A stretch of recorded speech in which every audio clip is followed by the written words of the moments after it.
സ്ഥലം കാണിച്ചു തരാം. ഒരു പടത്തിന്റെ ഫൈറ്റ് സീൻ ഉള്ളതാണ്. നിങ്ങളൊന്ന് ഗസ് ചെയ്യട്ടെ അത് എവിടെയാണെന്നുള്ളത്. ഇതാണ് സ്ഥലം. ഈ സ്ഥലം നിങ്ങൾ ഏതെങ്കിലും ഒരു പടത്തിൽ കണ്ടിട്ടുണ്ടാകും. ഇപ്പൊ ലാസ്റ്റ് ഇറങ്ങിയ ഒരു പടമാണ്. നമ്മുടെ ആവേശം പറഞ്ഞ സിനിമയില് ആ ഒരു ഫൈറ്റ് സീനൊക്കെ നടക്കുമല്ലോ, ആ ഫൈറ്റ് സീന് നടക്കുന്ന സ്ഥലമാണ്. അത് പ്ലേ ചെയ്യാൻ ഞാൻ പറയാം. ഈ സാധനമാണ് അവരവിടെ മാള് എന്ന് പറഞ്ഞ് ചിത്രീകരിച്ചിരിക്കുന്നത്. പക്ഷെ ഇത് ഇവിടെ ബസവേശ്വര ടെർമിനൽ ബസ് സ്റ്റാൻഡാണത്. നമ്മുടെ പാലക്കാട്ടേക്ക് തൃശ്ശൂരിനൊക്കെ പോകുന്ന ബസ് സ്റ്റാൻഡാണ്. അതിനാണ് അവർ മാള് എന്നിട്ട് പറഞ്ഞിട്ട് തുടങ്ങിയിരിക്കുന്നത്. ഈ സ്ഥലം കണ്ടോ?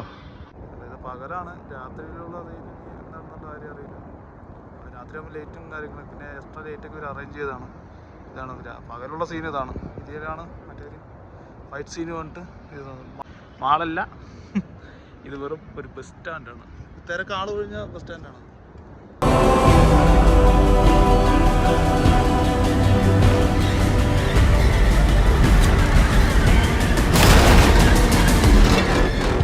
ഇതുണ്ടോ കുറേ അതിൻ്റെ ഇതിൽ വരുന്ന കുറേ സാധനങ്ങളുണ്ട്. ഈ സാധനങ്ങൾ ഒട്ടിച്ചതാണ്. ഇതാ ഷൂട്ടിങ്ങിന് വേണ്ടി ഇതൊക്കെ ഉണ്ടോ കുറേ ഒട്ടിച്ചെല്ലാം അടർത്തി അതിലെടുത്ത് മാറ്റിയിരിക്കുകയാണ്. ഇവിടെ നിന്നാണ് പയ്യനെയൊക്കെ ഒന്ന് രക്ഷിച്ചിട്ട് പോകണം ആ സീനൊക്കെ ഉള്ളത്. അതുകൊണ്ട് ഇവിടെ ഫുള്ള് സെറ്റിട്ടാണ്. ഇതെല്ലാം അഴിച്ച് കളഞ്ഞതാണ് അവർ. ഇതെല്ലാം ഇവിടെ മാറ്റിയതാണ്. എന്നിട്ട് ഇതിനകത്തൂടെ അവിടെ കൂടെയാണ് അവർ രക്ഷപ്പെട്ടു പോകുന്നത്. കണ്ടോ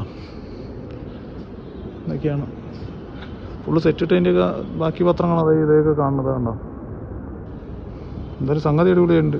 അവസാനം ആ കാറ് ചാട്ടിച്ചിട്ട് വരില്ലേ, അതിൻ്റെ അകത്തൂടെയാണ് കാറ് ചാട്ടിച്ചിട്ട് വരുന്നത്. എന്നിട്ട് പുള്ളി തതി കൂടെ ഇങ്ങനെ പോകും. അതാണ് കാറ് ചാട്ടിച്ച വഴി. കുറച്ച് ചട്ടനും ചളുങ്ങലൊക്കെ ഉണ്ട് ഈ തൂണുകളിലൊക്കെ. കാറ് തിരിച്ചു പോകണം അറിയില്ല.